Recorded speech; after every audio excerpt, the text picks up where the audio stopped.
Hey, this is Alicyn Packard. You might know me as the voice of Rose from Call of Duty Modern Warfare 2, or Chibanyan from Yokai Watch, or maybe as Toodles from the Tom and Jerry Show. I wanted to say, hey, thank you so much for watching Points of Experience podcast with Paul Castro Jr. See you next time.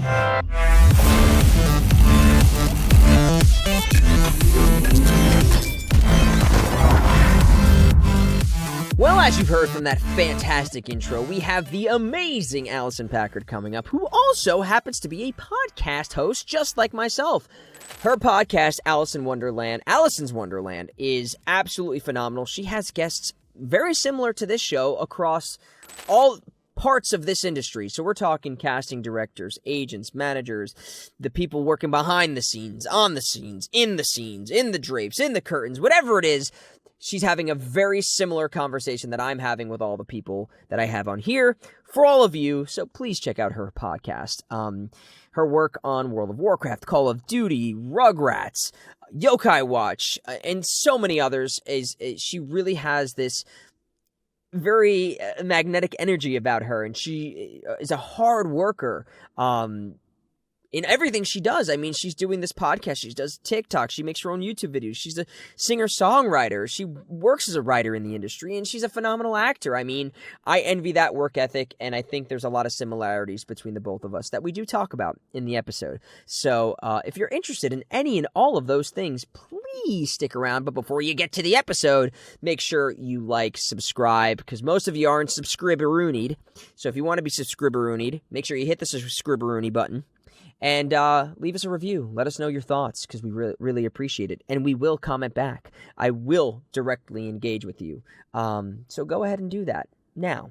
You're done? Good. So strap in. We've got Alicyn Packard on the Points of Experience podcast. Alicyn, thank you so much for coming on the show. I really, really appreciate it. And I'm going to compliment you and your everything you've got going on in a hot second, but I want to ask again, how are you doing today? I am doing great, Paul. It's good to see your face. Yes. Happy Wednesday. Yes, happy Wednesday. Wonderland Wednesday, yes, as I like to say. Recording of Wednesdays for us. I mean, we usually record on Wednesdays, so I guess that's a good insight for the listener. We usually record on Wednesdays. There you go. If you didn't know, now you know. I love your earrings too, by the way. Those things look awesome. Thank you. You know, I so rarely wear jewelry, but today I was just like, let's make this happen. Let's plus up this Wednesday with some bling. I used to wear a lot of necklaces and bracelets and stuff, and then when I started doing a lot more voiceover, I realized I always had to keep taking them off because it would jingle, or my bracelets would click, and I was like, it's just not worth the investment anymore. I'm just gonna go no jewelry. So now keep it simple. Yeah, keep it simple. Yeah. I wanted to talk really quick too. I don't know if you're in your space. I know that your studio. This is I guess even from a recent TikTok video you posted, because one of your videos that you had posted on TikTok that kind of exploded was like a little home studio tour you did. And I was so jealous of how awesome your space looks and how comfortable and cozy, and just the construction. How can you just give me a quick rundown of what that process was from start to finish, and how you visualized that whole thing and brought it to fruition? Sure. So I moved into the house that I'm in now in 2016, and we were looking for a house. I was pregnant with my son, and we were really hoping to move in before the baby, and that didn't happen. So we moved in when he was about 10 weeks old, and I knew from the beginning that I wanted to build a studio that felt so special and felt like a hub of creativity, and somewhere where I could work and feel inspired. And so prior to that, I had just had an extra bedroom that was soundproofed. It wasn't, it was broadcast quality, but let's say there was a garbage truck going by or something, it wouldn't have been perfect for that. Yeah. So this, oh, hey. I wanted to build like a soundproof studio, and George Whittam was already my studio guy. So I turned to George and asked him, could he help me envision this space? And at the time was really obsessed with tiny homes. And so I showed him some inspo, and he went online and searched for CAD drawings of tiny homes, used those and modified it to build this studio. And because I needed it soundproofed, and my idea at the time, it's not the most cost-effective way to do something, but was to have the whole space be soundproof. Mm-hmm. So there's a reason people will soundproof a room, a box within a box. Yep. And that's because less soundproofing. But I wanted to soundproof the whole space so that it just felt like a little cocoon of creativity. And so we did that, and the space is double framed and double walled. And in between those two spaces, there's a pocket of air. Yep. And I guess George can tell you more about the greater details, but he had to come and inspect it and make sure not a single nail was poking through and breaking from one frame to the next. Mm-hmm. And so he helped me envision it, took the drawings, kind of acted as the architect, and designed the space. And I moved in here. It took about 8 months from start to finish. And that includes the planning. And then the building probably took about 4 to 5 months. They had to lay a new foundation. Well, first they had to tear out everything that was already here. It was a pizza oven, which was like, oh, that's kind of sad. It was a really great pizza oven, but we had things we needed to do. Yes. So yes, I love this space. I really was into the idea of having windows and having it be light and bright and airy. And so each window has 3 panes of glass in it. So I think there's about 9 panes of glass because there's 3 different window panes and 3 panes in each. And then I really wanted, I can show you a little bit, this loft space. So I'm also a writer and songwriter, and I love to journal and meditate. So I really wanted this space to kind of be a place where I could go and collect my thoughts. Mm-hmm. And I would say I am really happy with the studio. It's been my happy place for, I guess it's about 7 years now, 6-7 years. Wow. Congratulations. And I totally understand having, like, because I mean, my room here that I'm in, like right behind me is a window, but it's like, this is not a room within a room. This is just a room that I outfitted to be acoustically treated. And when those garbage cans go by or those airplanes are really close overhead, if you're during production, you got to wait.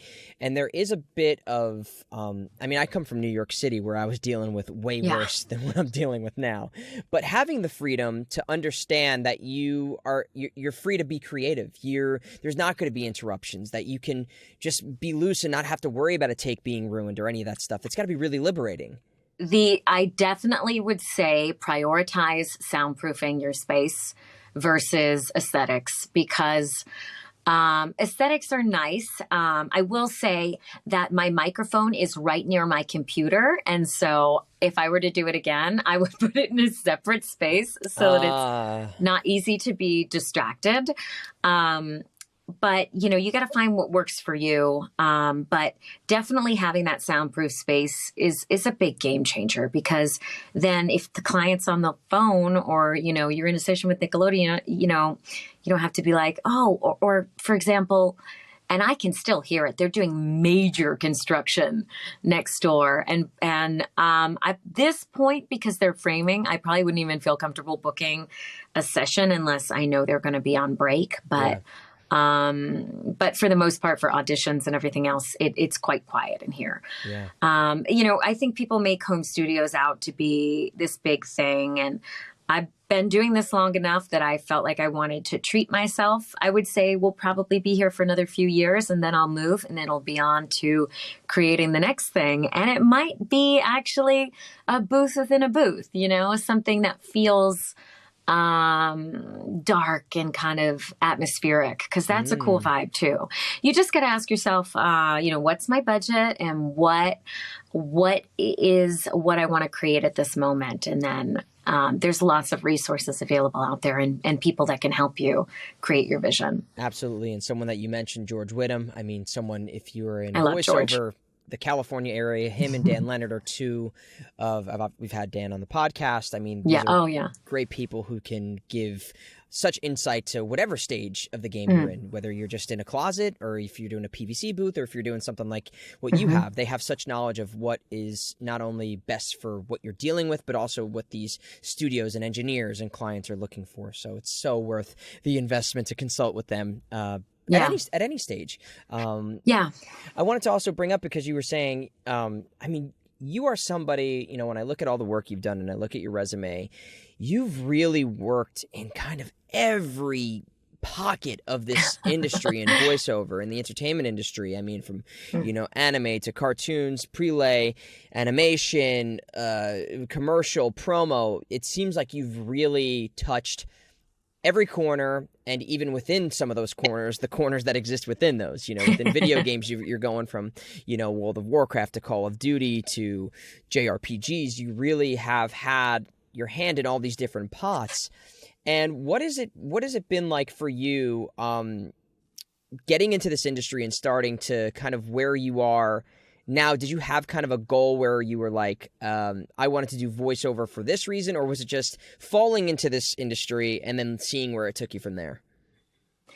So I guess there's a couple different questions there. The first about how did I get involved in voiceover? When I first realized that was a job, I thought, oh, I'm going to be able to do this, just because I'd had a lot of experience doing oratorical essays in school, a lot of theater experience. And, they would have like, competitions where you would have to present an essay or, speak into a microphone. And I always did really well at that. So, even just, us voiceover people, we like to raise our hands and read out loud, fourth grade. You're like, is this nerdy? Is this dorky? I'm going to do it anyway. I just really want to read. So I just liked doing that. So I thought, okay, this is something that I can do while I'm pursuing my other artistic pursuits, music and acting. And I've always I was diagnosed with ADD when I was like in the second grade. And, I'm not sure how much it's creative personality type versus, neurodivergency. It's, for me personally, it's always been the way that I think and the way that I function, for better or for worse. So in some ways, it's like, oh, I have this CEO mentality. I can manage the podcast. I can create content. I can audition for like 10 different projects a day. And if I'm doing less, I think my brain just immediately starts to go, I should record an album. That's just the way like my personality is. The downside being that staying focused on one task and the depth can be a challenge for me. But voiceover seemed like this way to make money doing what I wanted to do, which was have a career as an artist, have a career as a performer. And growing up, I never saw a model where anybody ever did that. My dad was a musician in the late 70s, but they were just, like a local band. And I never knew any actors, just community theater, people who did it because they loved it, not because they made a career out of it. So that, I think, as big as I could have dreamed when I chose my major for college was broadcast journalism, because I'm like, this is a career. They're performing in a way. They're exposing truth is what I initially thought before I got into it. And, this is the safer choice. I knew that I was going to go to school and have a lot of student loans to pay off. So it wasn't like I thought I could just come out to Hollywood and like be a screen actress. Now I know that that possibility does exist. And these roads, they're not easy, but the possibility is there. And I think for me at the time, voice acting was like this secret thing that not a lot of people knew about, that I was like, oh, I started booking jobs and they would pay, versus like I was booking on camera jobs and it would be like copy credit and meals. It's going to be great on your reel. Like, what, are they not going to feed you? Get your own McDonald's. Yeah, gosh. Show up with a lunch bag. Show up with a lunch bag. Have your mom pack your lunch. Yeah. So voiceovers seemed like a really great opportunity. And, 20 years later, it's been a really fun career path. It's definitely, I think, a bit of a different industry now than probably when you started, but it really was at that time. I feel like I'd have to imagine that little undiscovered gem that there was a select group of people working in this industry, and they were doing a really great, you think about Mel Blanc, and you think about even the Rob Paulsons and the Tress MacNeils and all those people. These were working on so many different titles. And to kind of find your foot at that time, I feel like must have been your foot in the door at that time must have been challenging. How did you get the first foot in the door to even pursue voiceover?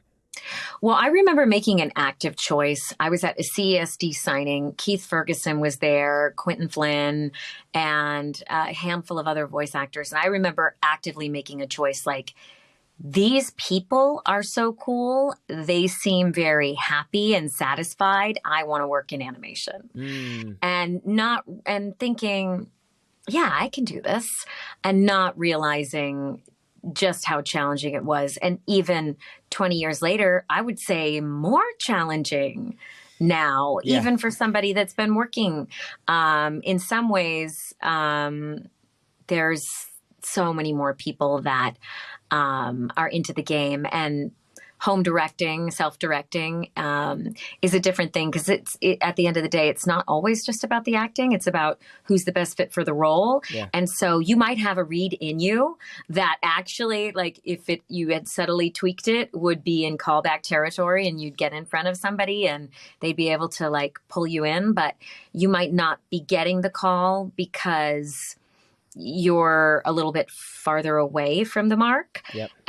So that's different, and that's changed. So a lot of times, I think more than before, we're tending to play the types of roles that we are drawn to, or maybe a more natural fit versus the utility player, which is not as in vogue these days. Yeah. But I think that's the most fun part. Is like, So yeah, did that answer your question? Absolutely. I feel like I got all sidetracked. No, and I think you're right. Depending upon which vantage point you're looking from, it could be even more difficult to get into this industry now than it was back then. You talked about being at CESD. So had you been working on camera and commercials, and then you found your way to the voiceover department? Like, how did that first voiceover opportunity come about? So I went to Emerson College in Boston, and they have an LA program. So you graduate with all your friends out in Los Angeles, and I loved it. At the time, was like just so in love with LA and felt like I was living my dreams come true. We had no furniture. We all were working as waitresses. But there was so much hope and possibility of what the future could bring. Yeah. And I just was so in love with it. And at the time, I had a friend who was an assistant at a talent agency, and she brought my demo in. I had like a cobbled together demo that I recorded in college. That was when I actually got my first job, was in the Boston market, where it's kind of a different industry. But not when the fast food chain, but the market that exists within Boston, correct? Right. Exactly. So I started working at Boston, and, had experience. And so when I moved out here, I just got lucky. And, the first year, I think I booked 1 or 2 jobs. It was not a lot. But slowly they started to collect and build up. But it was really, I found throughout my career, yes, you might just book off your audition. But more often than not, your audition books it because you've got the relationship there already. And whether that's somebody has heard your work, worked with you is the best, familiar with your work from maybe previous auditions, or maybe they're familiar with your work because you've posted samples, or maybe they've heard good things about your work, or maybe you've won an award or something.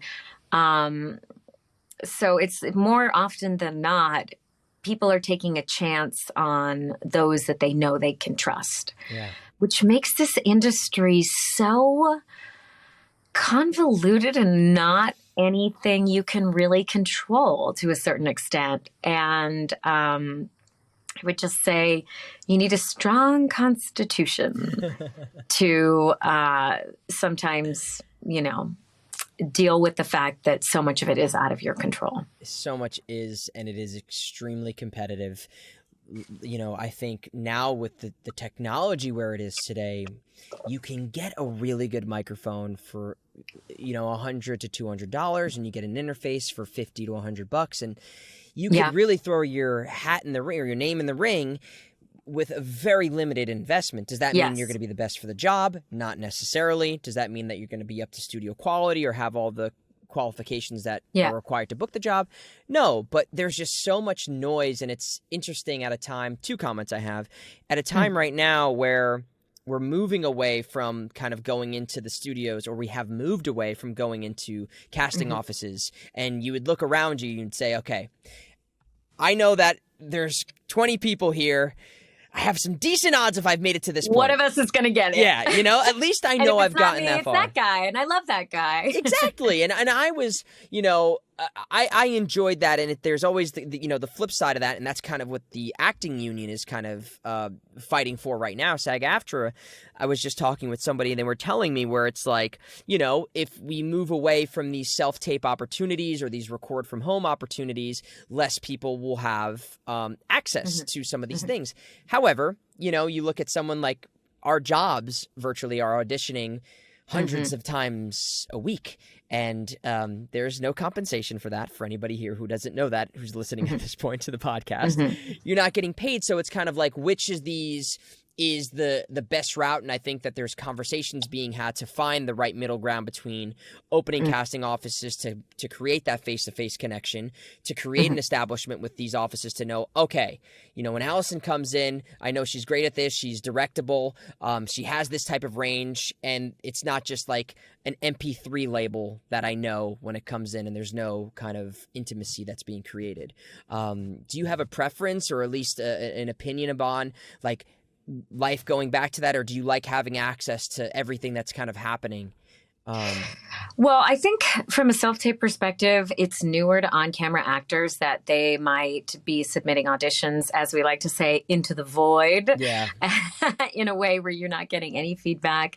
You don't know how close you got, unless you get a rare callback, and many jobs just go straight to booking off your first audition. So if you're a little off the mark, vocally or personality wise, just because you misinterpreted the copy, you never know, So part of it is the art of, a large part of it is the art of self-direction. And the irony is that when you get to the session, you need to be directable by somebody else. My preference is always 100% working with other people. I got into this business because I love people. I love humanity. I love searching together for the commonality that ties us. And that's always been what drives me, to uplift and inspire. And now we're dealing with a situation where we often don't get to see the audience experiencing the end product. We often don't get directed unless we book the session.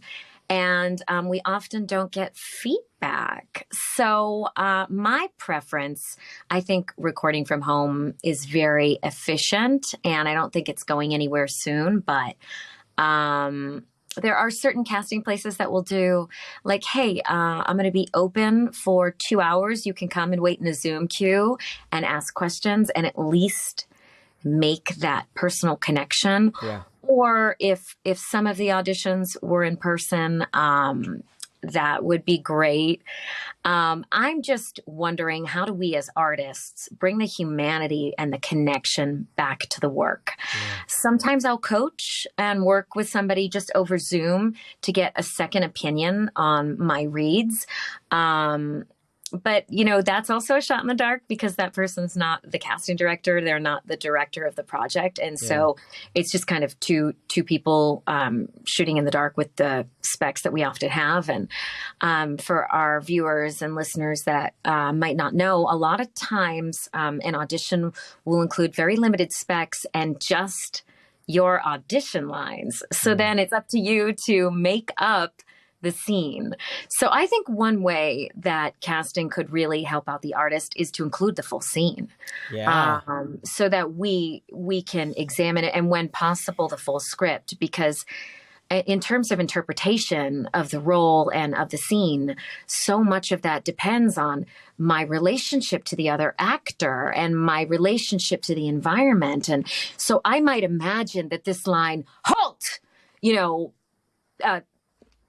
I've got eyes on you, just like whatever line that is. I might imagine I'm in a big cavern and I'm shouting to 50 people, and it could be just somebody right here, right next to me. I'm going to deliver the line very differently. And, that may or may not make the difference between who books the job is the person that figured it out. Yeah. I mean, it just makes me think of, without getting into too much details to prevent myself from breaking an NDA here, but I have a friend who I knew was working on a project, and they had been working on it for a while. They had booked a job, and I had been getting auditions for it. And I remember asking them, what was the experience like working with the director on that project? Because I had another audition coming up for this project, and they were like, "Oh, well, so-and-so actually really likes when we do this."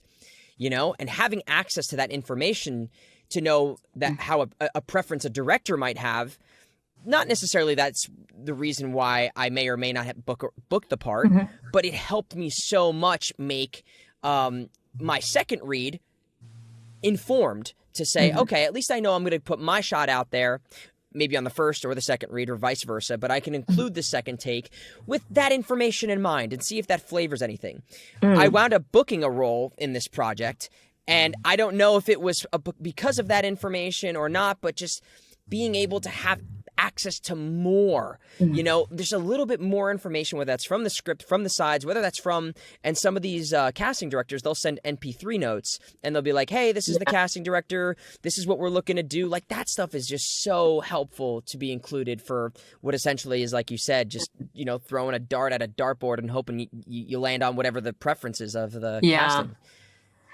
And then, there's times when, you get a lot of different auditions, and in a way you wonder, is it worth it for me to challenge myself to read on a spot that maybe I don't feel as connected to or feel like I'm not the greatest fit for?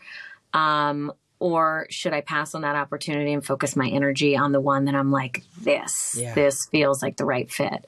So voice actors are often asked to make choices like that from a personal perspective, because you can wear yourself thin and you can burn out if you're trying to do every single audition that comes your way, if you have multiple agents and multiple opportunities. And, I had a voice match thing I had to do today, and I did one take of it. And I was like, all right, not really close at all. I did a second take, and I really tried to get there. And then I had my partner, Allie, she listened to it, and I was like, this is not, I was like, just conferring with you, this is not worth me mining anymore, because I'm just not going to get there. It was a voice that wasn't right for me. And I was like, I'm going to send this in, let the agents decide what they want to do with it, but it's not worth my time to sit here and keep trying to mine at something that I don't think is going to get much better. It'll be minuscule, if that, but focus on the things that I am right for. Like you're saying, do you feel like you have a good management of your time, or at least a healthy balance between your work, because we do get so many auditions, and also balancing bookings? Do you feel like you've found a good groove where it's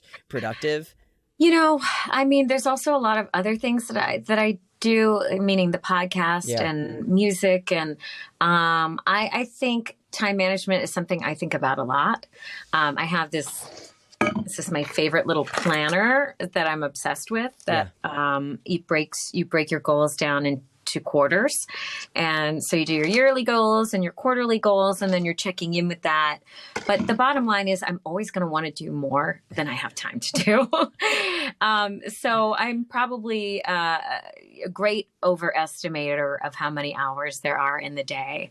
And I will say, between the WGA strike, the conversation around AI, COVID, and the lessening of in-person auditions and feedback. And I would say that I've been burnt out. I've been pretty burnt out the past few months, and actually kind of trying, my strategy is like to pull back a little bit and try to focus on the things, the auditions that light me up and bring me joy.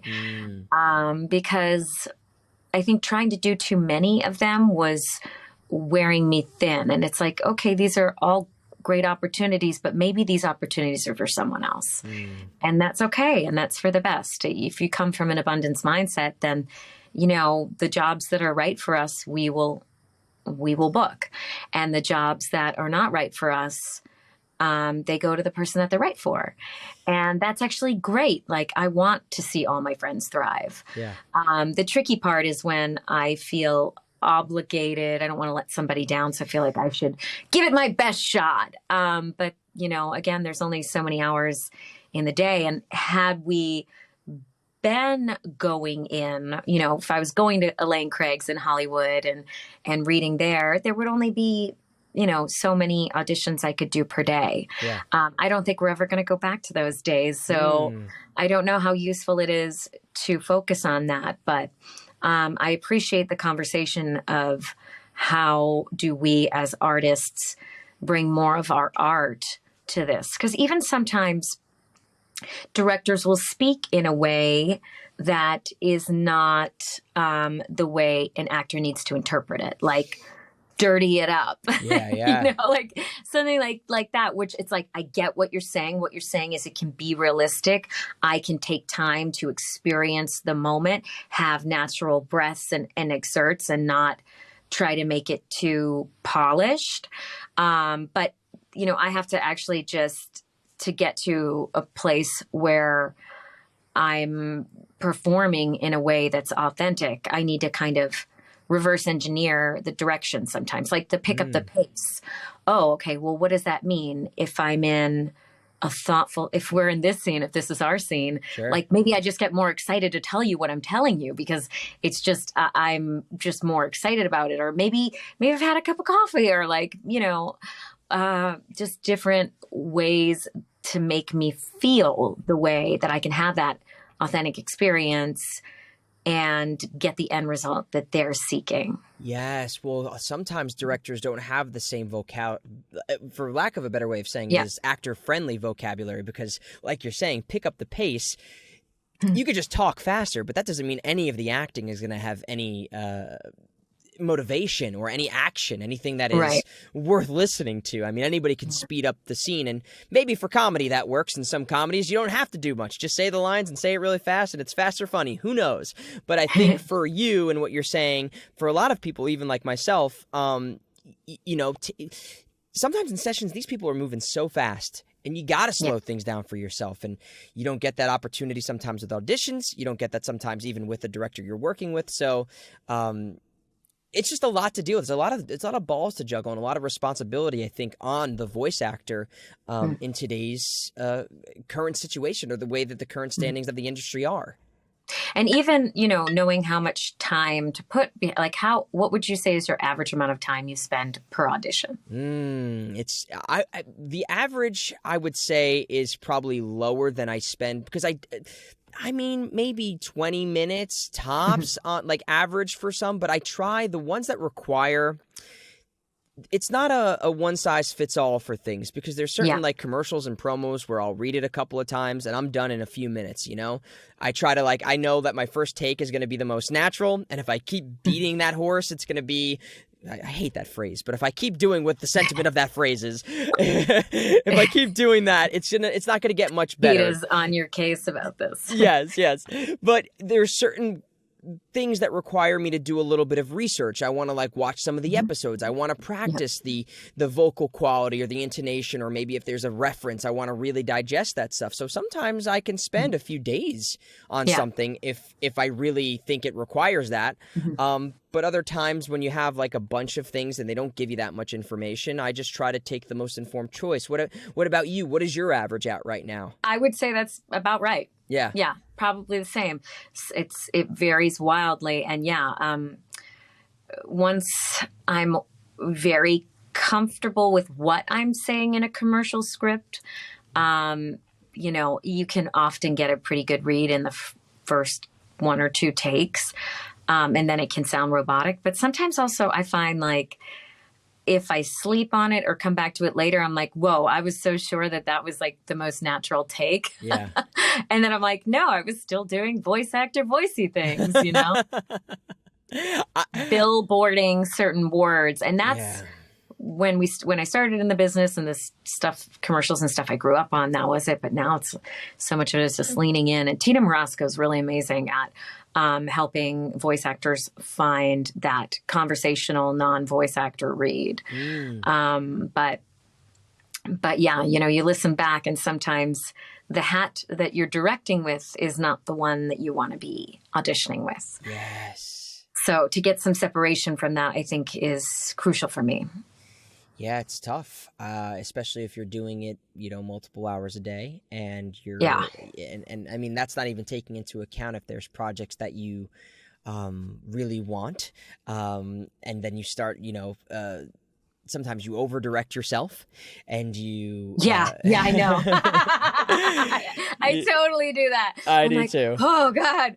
I also just want to make this comment now because just based off of everything we've been talking about, a little, the research I've done on you, we have a very similar, I mean, we both have podcasts here, and That's I think that says something about the type of people we are, or artists, or the things that we like about humanity and just people in this industry. I think it says a lot. But even going back to, I had the same thoughts for a bit about doing a career in broadcast journalism too. I was doing communications and TV radio, and I thought, I'll be like a news reporter or something. I just thought that was something interesting for a hot minute before I found myself to the theater. And then you study news and you're like, oh my God, this is just about finding spin and actually like lying. It's not really about finding the truth. It's about finding the headline that sells. Yeah. And that's incredibly discouraging, or it was for me. Yeah. I thankfully didn't get that far to get a little bit demoralized about what that industry is, thankfully, because I think if I would have found that out and I would have pursued it further, I would have been very upset. But where for you, if you were pursuing, like, just to hop back a second, where... I know you do music and you're a songwriter and you perform all the time, but where did the motion to move from journalism to acting come from? Like, I mean, I only did journalism for one semester, and journalism was just is like a safety acting career. But also, I think I was always the type of kid that wanted to put on a play, write the play, star in the play and direct the play. Less directing, but more producing, but maybe, that sort of thing. Like, I always was interested in the whole process, the whole creative process. And funnily enough, in a way, podcasting is journalism. Yeah. It's modern journalism. And, I just remember dreaming that like I'd be able to finish a song in college. And now, I've written a few dozen songs. So I think that dreams that you plant, those dream seeds, do come true. Sometimes they take a lot longer than you think. Yeah. But it's really cool now to be revisiting old dreams and seeing how far I've come and how much progress has been made, because I think the enemy of the artist is judgment. And so often we take ourselves out of the game by saying what we have is not good enough. Our talent isn't enough. We're not, we're not creating in the way it's not at the level that we want it to be. Yeah. And that, I think slowly starts to fall away the older you get, because you realize time is finite. Yeah. And if we only have so much time, we have to be creating art for the love of the creating. And, honestly, there's nothing like it. I'm always going to be driven to create, and that feeling's never going to go away. And I'm going to be driven to share that with others. So I'm going to keep coming back to it time and time again. So the more I can get out of my own way and just do the work, the better. If you don't mind me asking, what are some of those older dreams that you're revisiting? Well, for example, music. Yeah. When I always enjoyed writing, being a singer-songwriter, but it was never something I put 100% of my effort behind, because I was just like, this is, how does this even, this is not a job. Yeah. And again, coming from like a working class family and feeling like these student loans were hanging over my head, I didn't feel that I had the luxury of just being an artist. I had to like make it a thing. That's not something I'm necessarily proud of or that I would recommend, but I'm sure a lot of people can relate to that feeling.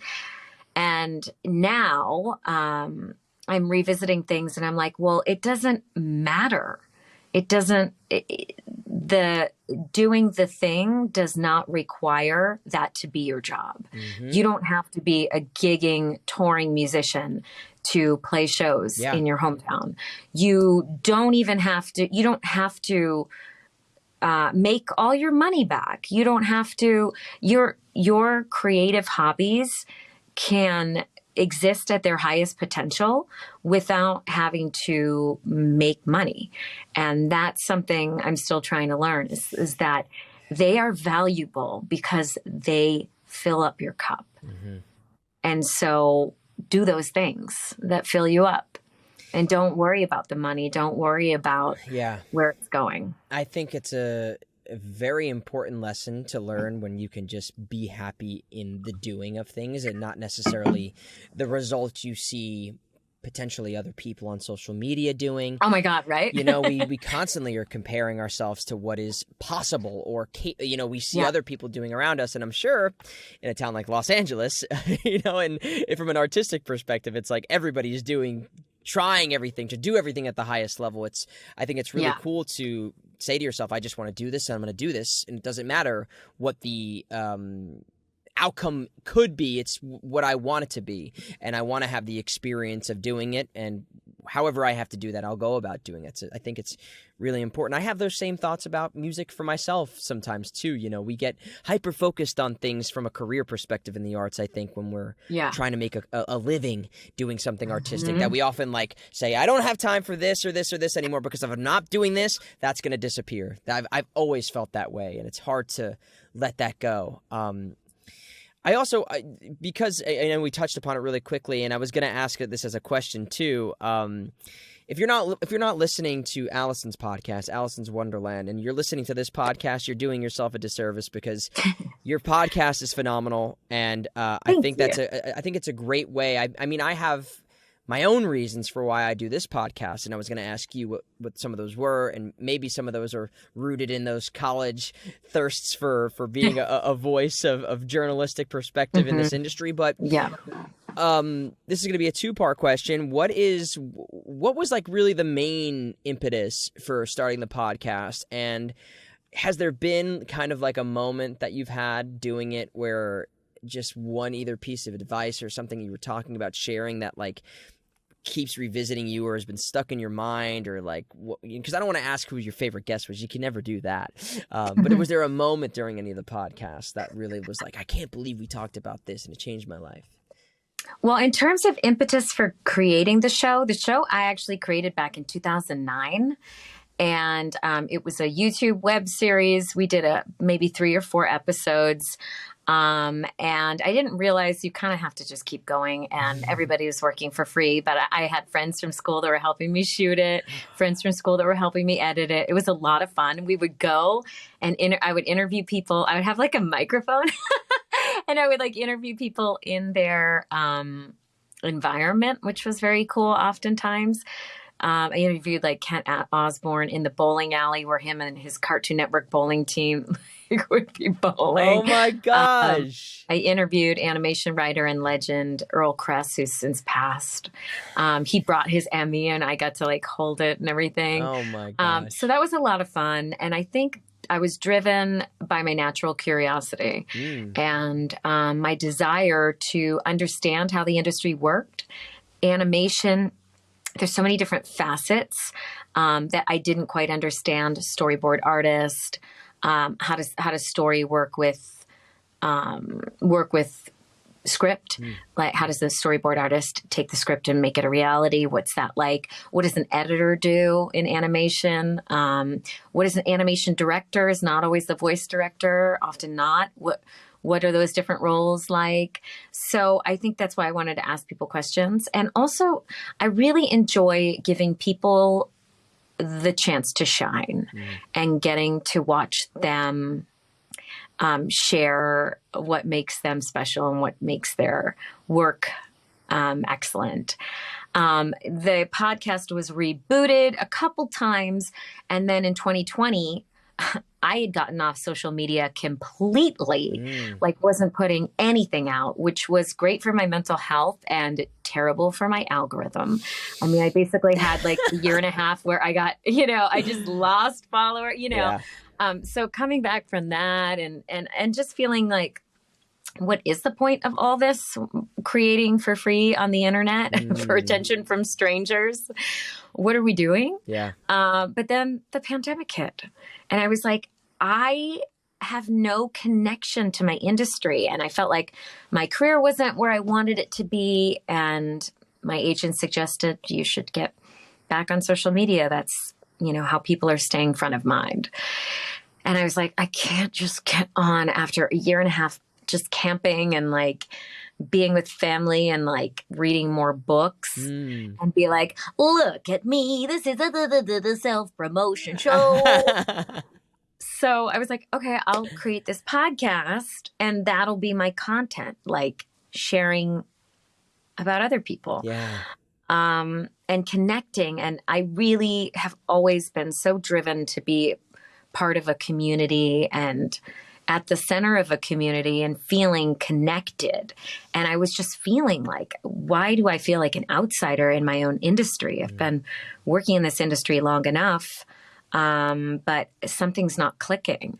And for me, the podcast has given me the opportunity to make so many more friends, reach out to people whose work I admire that I haven't had a chance to meet yet, and get to find out about what makes them tick, and also give the fans of the show an opportunity to connect. We just started a Discord server, which has been really cool, and seeing them, have conversations about the characters that I voice that they love and about the show. By giving people a place where everybody is accepted and everybody belongs. Yeah. And animation is one of those very inclusive environments where the fans, it's not about being cool. This is not pop stars. Yeah. This is not rock stars. This is about people that freaking love cartoons. Like we're a whole big bunch of nerds. So people that sometimes feel that they don't fit in other places in the world. So I wanted to give everybody a space where it was safe, where you could come and hang out with me and hang out with my friends and learn about your favorite shows and your favorite video games.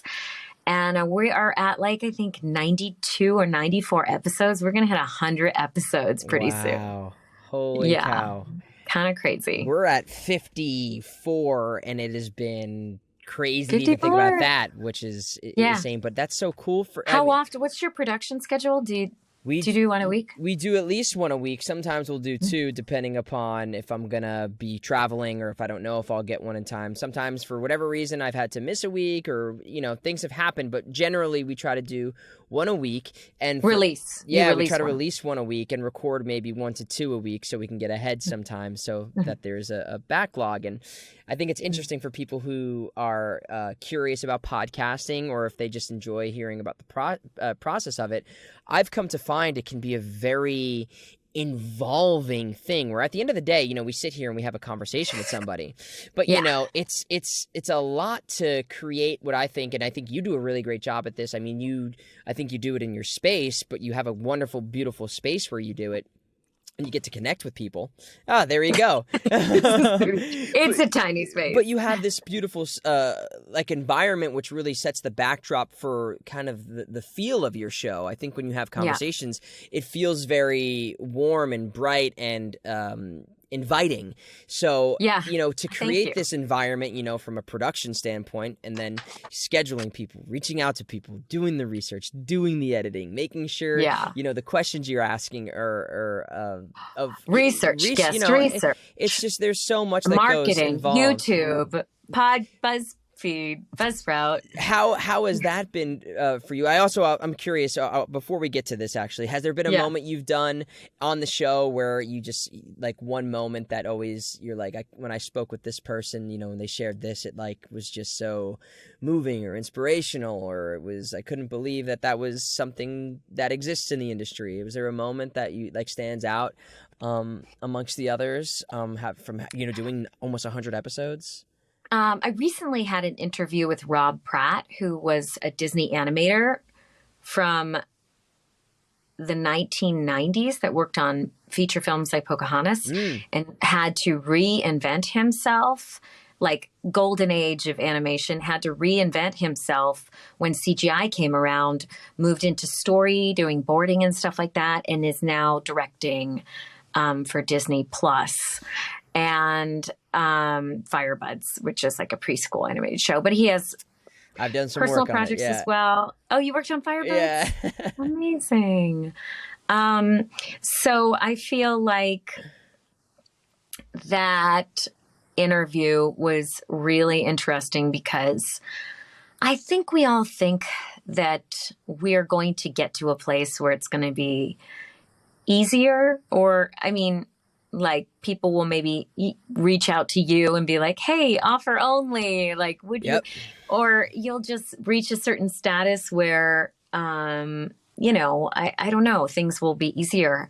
And while some things might get easier, some things get more complex too, more layered feelings as you grow and evolve in your work, and maybe getting pigeonholed into certain characters, or having difficulty with characters that used to be very easy because you're just a different person than you were. So to hear him speak about that, and that really what we have is ourselves, and we have the ability to reinvent ourselves at any time. And that was really inspiring to me. I think relaunching the podcast was a big period of innovation for me. And, just also choosing to do certain projects over other projects. Like right now, I'm really focusing on animation, anime, and games versus commercial and promo.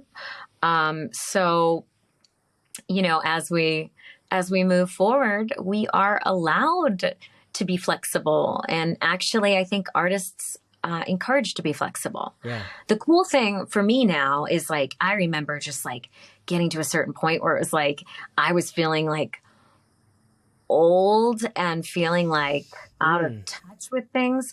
And then I was able to reinvent and like dive back in and like get into TikTok. And like, I'm not saying like I'm a master at TikTok or anything, but just taking a challenge and being like, this is something I want to learn, and then doing it. And now to see people that are younger than me going through the same process where they're like, I feel so old. And I'm like, I'm older than you. I don't feel old anymore.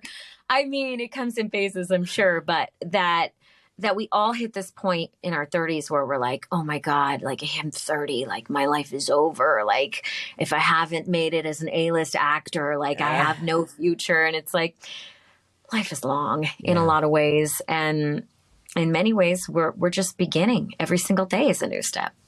You know, I totally agree. I think that I think I don't really share my age because I do still do on-camera stuff and I play much younger than I am in real life. And I will say that I am a lot older than people probably think in my life. And I think people get this perception that a lot of people, you know, you leave college and then I had this vision that, you know, I turned 25 and I would have a series like Michael J. Fox. I would be, you know, that's just how it would go.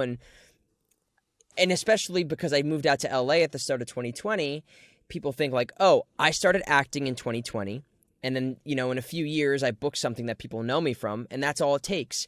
But we don't see the years of investment of things that go into that hard work. They only see when someone reaches that mountain for whoever, pinnacle. Yeah, that pinnacle, whatever they're looking at. I've seen some stuff for you. You know, like you've gotten to go to San Diego Comic-Con. You've gotten to work on these phenomenal series and shows like Rugrats and Call of Duty, and you know you're the voice of the Blood Elf in World of Warcraft to a lot of people. You know, most people that is the top of the mountain for a lot of people. And I'm curious, what is it for you now? I know you said video games, anime, and animation, but what is the thing that you're thirsting for now that you because you have to keep working hard. Even if you do that one thing, that's not enough in this career, I think, to sail the ship. And at least for someone like me, it's like I can't just sit and rest and let that be the story I tell for the end of time. Yeah. What is it for you now? Yeah. What are the stories, or what is the goal from a broader perspective that you're trying to achieve?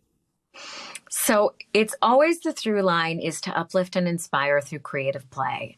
So encouraging people to get out of their houses and play with friends, go dance, go on a hike, be out in nature, you know, connect with humanity, like find all the spots where we're different and just sit in that uncomfortableness of like, I don't see eye to eye with you on that thing, but I'm going to hear what you have to say and listen. But I think it's really, I never thought about collecting or like connecting with my fans directly until a few years ago. And I think I would really love to connect with the fans of the projects that I've done, the personal appearances and the feedback that I get from the fans is that missing piece that we had in theater and the audience reaction and like being a part of a living, breathing thing. Yeah. So, you know, there are certain types of roles that I want to play and certain specifics within voice acting. But I think for now it's even more just connecting with the people that are fans of the work that I've done, and also introducing them to other things like my music. So if you liked World of Warcraft, maybe you would like this acoustic album I put out, or maybe you might enjoy some of these comedy sketches I do. Or so I think it's really about connecting with the fans. That's something I feel is a little bit more within my grasp than just booking any certain role. Of course. I mean, like for example, I was hanging out with a director that I was working on this project with, and the project got axed. Like that's completely out of our, you know, that's happened a number of times. Like, so I think, you know, always striving to do better work, be more in the moment, be more authentic to the character, interpret the copy better, be connected in my reads, not get lazy or bored or, you know, within the audition space. But yeah, just being open to the magic and I think even the biggest part of all of that is being grateful. Yeah. Because without gratitude, all of this feels like it's not good enough. And I don't want to do that. I want to be grateful for all of it. Yeah. We're so lucky to be able to do what we do for a living, and it is hard work and it's challenging, but so is shoveling coal. So is being a pipe fitter. You know, my dad's a pipe fitter. That was a tough job, you know? So the fact that I get to envision this life and create it as I go, it doesn't have to be perfect. And I want to actively appreciate the life that I have. I think we all forget sometimes to be grateful for the things that we have, especially in this industry when it can sometimes be a bit of a rat race where you're constantly trying to claw to this thing, which I don't think ever really exists. Yeah, because I think the next level too. But I even see, you know, our peers and just from my own experience, if you don't allow yourself to be grateful, I think we miss out on the appreciation of it, of what we're actually doing when we're doing it. I've had many times in my career, and I'm curious if you have as well, where I book something and I realize I've already skipped over that part of celebrating the thing that if I had gotten that 5 years ago, I wouldn't have believed it. Because there's this, I think in this industry, maybe it's particular to voiceover, but I don't think so. I think any artistic venture probably has this. When you get to that next little peg on the ladder, you're constantly trying to reach for that next one because you want to keep sustaining it and you want to follow the momentum. Have you had those moments or what was your inspiration for really focusing on your gratitude? Was there something specifically that happened where you realized you needed to reflect more on that in your life? I think it's human nature to to want more, and because that's how we survived. Like we're not programmed to be satisfied, because if we were satisfied, we wouldn't go hunt that deer. Yeah. So I'm good. Yeah, you know, it's like, I will take my Deepak Oprah every day of the week because, you know, I'm actually doing a Deepak Chopra 21-day meditation right now because I was like, I'm finding myself, not connecting to gratitude. It's like, you got to give yourself space to feel it. You know, if it's journaling about it, the simple things that seem like, why should they matter or why should they change your outlook? But they do. Yeah. You know, it's doing that work. It's like, maybe it's actually more beneficial for me to spend 20 minutes meditating and being grateful for the abundance in my life than it is for me to immediately check things off my to-do list. Yeah. Because at the end of the day, that to-do list, guess what? It never ends. It just keeps going and you just put more things on it and you're still going to be, 20 things deep. So I'm trying to carve out space for that and to be present. That's like my goal every day, is just like be present. It's tough. It can be really tough. It's so tough. Gosh, I mean, everything you said, though, even starting your day with meditation or journaling can change so much. I've seen it in my own life, to set yourself up for success for the rest of the day, because the second you start looking at the to-do list, you just start realizing how much you have to do, and then that can just destroy your productivity for the day. And the way you feel, your enjoyment. Yes. The way you enjoy the things you're doing. If you're just like, oh my God, there's so many things that I need to do, versus being like, I'm just going to do these 3 things today. And if more get done, great. Isn't it a crazy idea to think like something as tedious as maybe cleaning the house, you can actually enjoy doing that. You can be pleasant and you can look at that as something like, if you have gratitude, these tasks that we often get our schedules filled up with because they need to get done, whether that's feeding the animals or cleaning the house or doing the laundry. Like in my own life, it's like, what does it cost to just be happy and grateful during those things?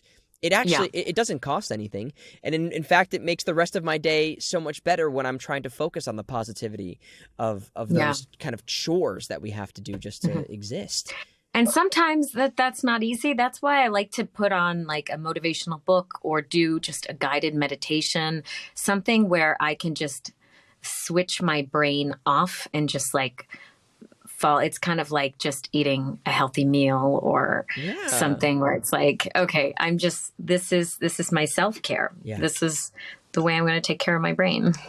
What about in like for your work when you're acting or even for music? What are the things? I mean, it sounds like you have a really good grasp or at least an understanding of the things that you need to be balanced or healthy or productive. What are the things from an artistic perspective that are inspiring you or giving you fuel to constantly kind of search for more creativity or push yourself in ways in acting that maybe you didn't think you could? Because just to comment on it, like I saw the video that you did where you were talking about the voice you did for Josh on Rugrats, and you were able to articulate so well what could have been a very kind of I mean, I remember auditioning for that thing, and what could be a very basic idea. Did you audition for Josh? I think I did probably, or one of those kids on the show at the time. Yeah. But when you see someone like you really getting articulate about the process that you went through to create that character and make it three-dimensional, it was really impressive. And I feel like you bring that to a lot of your work. Is there what is fueling that creativity to kind of constantly mine for that specificity? I'm not sure. I think in that case it's humor, and what makes something funny. And I feel like what is specific is funny. You know, like if he's just, let's say he's just got one tooth. Yeah. Like that's just kind of funny. Like, I don't know. You can start from the external and create a character that way, or you can start from the internal and create a character another way. But it's all play at the end of the day. And if you're playing and it feels good, it's like, if it's making you laugh, it's probably good. Yeah. Yeah, but then that's the hard part when you do something like great and you're like, this is so funny. And then you don't hear back. You're I like, know. Was that fun? Was that funny? Or was that not funny? I remember there was this kid. I wish like there was more feedback in this job. Right? It's especially on those ones you take the big swings on. I remember. Yeah. You do something really dumb. You do like some silly slate, or you just take a big risk. Yep. You like write your own song. Yeah. I was going to say, I remember there was this audition. I couldn't even remember what it's for, but I remember I saw this video of this kid, and you might have seen it, where he goes, it's this cute little kid. I think he's like redheaded with freckles, and he's like, apparently I haven't been on live television before. Sure. So I took that as a blueprint. Apparently, kid. And I mixed it with a little bit of like Mike Tyson, the way his speech pattern was. And I combined those two, and I was like, for what they were asking for, I was like, this is hysterical. I'm like, if I don't even get a call back for this, like, I'm going to be so mad. And of course, you don't hear about these things. And it's like, I think my son read on that exact job. It's so funny. It's so ridiculous. Yeah. I wonder who booked it. Yeah, right. That's the question that we will always ask. This has been. Who knows? Maybe the job got. Yeah, right. Itself. It can get You just nixed never know. like that. Yeah, I mean, there's been tons of things that I've done. I've even recorded fully to the end, and they've never released. So you never really know what the reason for something not coming out is, or it's unfortunate. You might have been your best work on that thing, but I think that's why that constant desire to work harder or get more is what makes people who keep working in this industry constantly booking new jobs. Because at the second you sit around and you rest and you're like, that's good, I'm okay with that, everybody else is working so hard that like the status bar of where the quality is in this industry is constantly getting raised. So you got to kind of keep kicking butt and keep mining for different things. That's why I'm always really curious about what people do to inspire themselves. Well, I think, I mean, it's always great when you get to work off of somebody too. It's like, I don't know if it's a theater kid in me, but like having feedback from an audience, comedy is really hard in a vacuum. Yeah. There's a reason why when they shoot a sitcom, they have a live audience, or like the crew will be like applauding and laughing really loud. Yeah. It's timing. It's feedback. It's energy. Yeah. I mean, that's really what we're doing in all this. It's an energy exchange. Right. But, and especially in this industry where you don't, at least from an audition perspective, like there's no feedback loop on whether you're doing something that's making somebody compelled or moved. It's like you have your own barometer for that, but that can only go so far. And so it's tough. Yeah, it's a very tough, this industry, especially when we don't get to do those group records, which I hope will return in some capacity. I see some of them are starting to come back. So I have one on Friday. Oh, there we go. Amazing. I know. So great. And then the end of this month too, like a family style.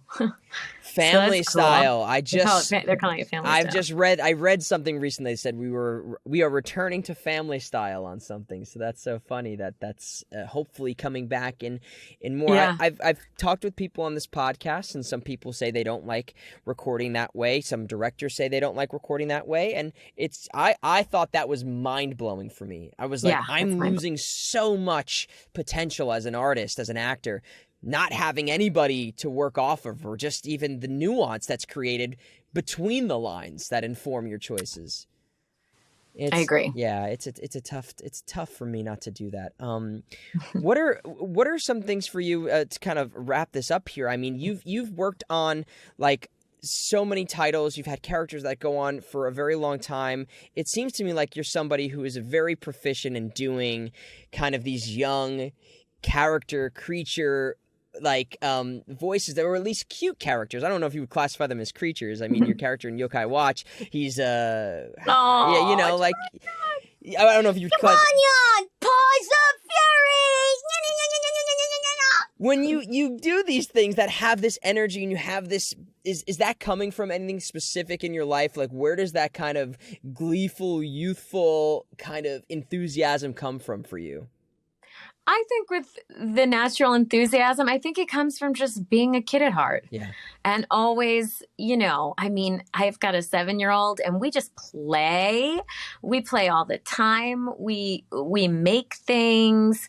I always just felt like I never want to fully grow up. I don't want to commit to like not having fun and not having joy and not taking risks, because to me, that's an adventure. And that's the best part of life. I agree. I like silliness. I like to play. I like to play too when it is acceptable. Sometimes my partner gets mad at me when I start playing when we're having serious conversations. She's like, "No, all right, okay, I gotta stop now." But I agree with you. Reel it in. Yeah, accessing that child at heart is always, I think, helpful as an artist. Yeah. Well, Alicyn, this has been so amazing to get to know you a little better. I know you talked a lot about community and stuff. Where can people find either your Discord or more information about any shows that you're coming up with? Or should people be going to your website, TikTok? Where is Yes. So if they go to my website, Alicyn Packard, it's ALICYN Packard, PACKARD. You can sign up for my newsletter. Kind of moved away from newsletters. We are back with newsletters because it's really the only way to make sure that like people can opt in to what you have to say. So I am starting to do more shows. I have one coming up in the Boston area in July, and I'm in the process of booking some conventions. My goal would be to do different shows, performance music shows when I'm in a new city. So I'm, getting the full act together and being able to perform is a definite joy for me. But they can also connect with me on Instagram. I'd say I post most frequently and also share short clips for the podcast. And I'm at Alicyn, just my first name. TikTok, I love to create video content on there. Probably not as regular as some folks, but you can find me at Alicyn Packard. And then I have a YouTube channel. I have two, actually. So one is personal. It's Alicyn Packard, and I post voiceover content, mostly short form. If I can get to it, one day I would like to do more long form content. And then I have the Alicyn's Wonderland channel. And that is where all our full-length interviews go. Right now, we're doing one every other week and cutting down short-form content and medium-form content from each episode to give you like highlights. So yeah, why not just take the smorgasbord of available treats and enjoy yourself. I love your passion for making all this stuff and creating and putting yourself out there, pushing yourself. people, seriously, listen to the podcast. It's phenomenal. If you enjoy anything about this, I think you're going to get all that and more listening to Alicyn's Wonderland. Alicyn, this has been so nice. Thank you for coming on and sharing. And people, please check out anything. And request her at cons. That's the thing we need to keep telling people more is, if you'd like to see us in certain cities, and it sounds like you could potentially be performing in that city as well, let your local cons know. Yay. Awesome. Well, we Alicyn, need to do a con together. It'll be so fun. Yes. I'm sure there's something we've worked on together, too, that we can find either down the road or that already exists between us. Yeah. Because that always happens.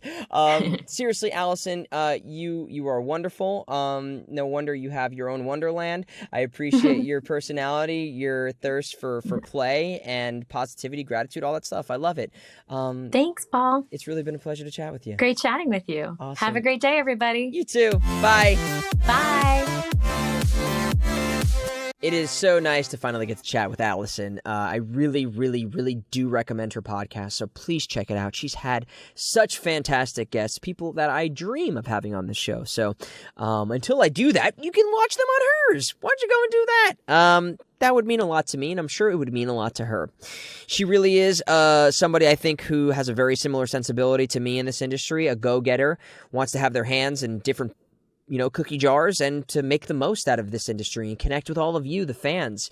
Because that, to me, is what makes this all worth it, is knowing that there is a connection with the people consuming the content that we get to be a part of. So my gratefulness for all of you is over the moon, over the sun, over the stars, over the galaxy. I really do appreciate you. And I appreciate you so much because you're going to like and subscribe, because most of you aren't subscribed. And you're going to check out Spotify if you haven't and give us a follow there. Leave us a review or any of that stuff. And check out the subscriptions that we're going to be having offered. That's basically it. Until we meet again on the next episode, I appreciate you. Have a great day, month, year, week, whatever. I'll see you on the next one. Bye-bye.